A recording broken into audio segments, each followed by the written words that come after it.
Aujourd'hui, le thème de cette vidéo, c'est respecter les limitations.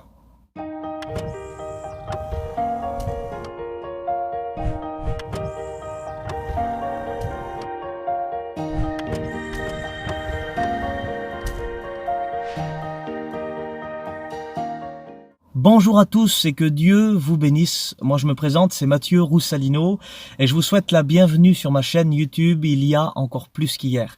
C'est une chaîne que j'ai créée dans le but de faire passer des messages d'encouragement, de motivation, de réconfort et j'espère que cette vidéo va vous bénir. Que Dieu vous bénisse. Alors aujourd'hui, j'aimerais parler avec vous de respecter les limitations.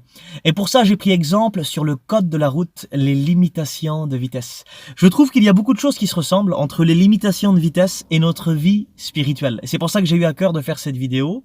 J'aimerais que tu puisses m'accorder quelques minutes simplement. Je voudrais t'encourager, te motiver à rester patient dans les moments où tu seras limité. Vous savez, ça nous a déjà arrivé de rouler à 90 km/h, on est en 5e, en 6e, et puis on est bien élancé, on est en mode confort, tout va bien. Et puis là, tout d'un coup, on va rentrer dans une zone où la limitation de vitesse n'est plus la même. Par exemple, on va traverser un village et c'est limité à 50 km/h. Et pourquoi cette limitation? Eh bien, tout simplement parce qu'il y a des dangers à éviter. Il y a des feux rouges, des passages piétons, des priorités, des stops, et il va falloir respecter tout ça.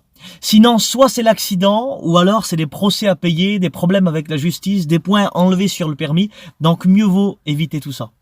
Et en général, ça va durer quelques kilomètres, après quoi on va sortir de cette zone, et nous allons pouvoir reprendre notre vitesse qu'on avait auparavant, et même aller plus vite si on le veut. Alors là maintenant, j'en viens au point spirituel. Tu es une personne qui est bénie. Tu jeûnes, tu pries, tu te mets à part, tu lis beaucoup la Bible, tu vas dans des séminaires, tu loupes aucune réunion, tu chantes, tu joues d'un instrument. Et puis peut-être, depuis un petit bout de temps, tu es passé dans une zone là où tu es limité. Tu es limité à cause de l'environnement où tu te trouves, à cause des personnes que tu côtoies. Tu es mis de côté, tu es sur le banc de touche. Et dans ces moments-là, tu ne joues même plus d'instruments, tu ne prêches plus, tu ne chantes plus. Et justement, c'est dans ces moments-là qu'il va falloir faire très attention. Il y a deux éléments très importants que j'aimerais partager avec vous.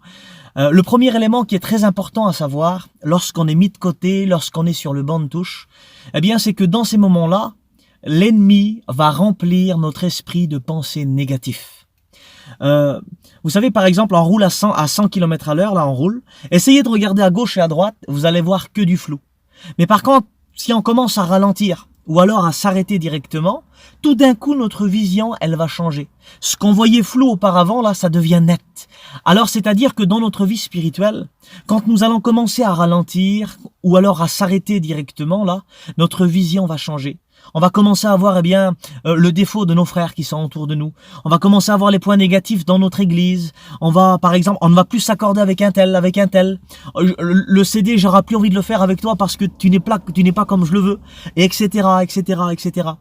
La Bible dit, dans Proverbes chapitre 12, je crois au verset 27, « Le précieux trésor d'un homme, c'est son activité. » Alors peut-être tu es une personne qui veut travailler pour le Seigneur, toi tu veux être à fond dans l'activité, c'est que l'activité, mais justement c'est peut-être ça le problème, c'est qu'il y a peut-être trop d'activité et pas assez d'intimité. Tu ne le sais peut-être même pas, dans toutes tes injustices, dans tous tes moments d'incompréhension, là, en ce moment tu es dans cette zone là de limitation, là tu ne peux plus faire ce que ton cœur désire, là, ce que tu faisais auparavant, tu es mis de côté, tu te poses plein de questions. Eh bien tu ne le sais peut-être même pas, mais Dieu est en train de te façonner pour que tu puisses grandir. Justement, le deuxième élément, c'est ça. Le deuxième élément qui est très important à savoir lorsqu'on est mis de côté, lorsqu'on est sur le banc de touche, écoutez bien, Dieu nous façonne pour grandir. Il désire nous imprégner de sa parole pour qu'on puisse grandir, pour que notre vision change, notre comportement, nos faits et gestes puissent changer. Et vous savez, c'est comme le potier. Le potier, il va imprégner l'argile avec de l'eau pour qu'il puisse la façonner. Et c'est ce que Dieu fait en ce moment avec toi, mon ami. Je le dis, je parle avec mon cœur, c'est ce que Dieu est en train de faire avec toi en ce moment. Dieu est en train de te façonner. Tu te poses plein de questions et tu es en train de te demander, mais qu'est-ce que je fais là? Je travaille même plus pour toi, Seigneur. J'ai même plus le droit de chanter. Je joue plus de l'instrument. Je fais plus rien. Je suis sur le côté directement. Pourtant, il y a tous mes frères, il y a mes sœurs qui passent. Eux, ils sont bénis. Et moi, il semblerait que je fais plus rien. Il y a des barrières. Dieu est en train de te façonner pour que tu puisses grandir, tout simplement. Alors moi, le message que je voudrais faire passer dans cette vidéo, reste patient dans ce moment là où tu es limité. Cette zone là où tu es limité, là, reste patient. Et quand tu vas sortir de cette zone, tu vas en ressortir plus fort, plus forte. Je le crois, c'est une certitude, une conviction dans mon cœur. Je t'encourage à rester patient. Dieu est en train de te façonner pour que tu puisses grandir. Voilà, si cette vidéo vous a encouragé, motivé, je vous invite à vous abonner à ma chaîne en cliquant sur s'abonner.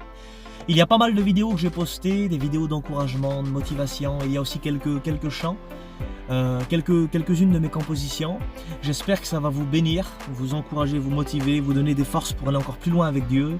Je vous dis à la prochaine, prenez soin de vous, et surtout n'oubliez pas, restez patient, que Dieu vous bénisse.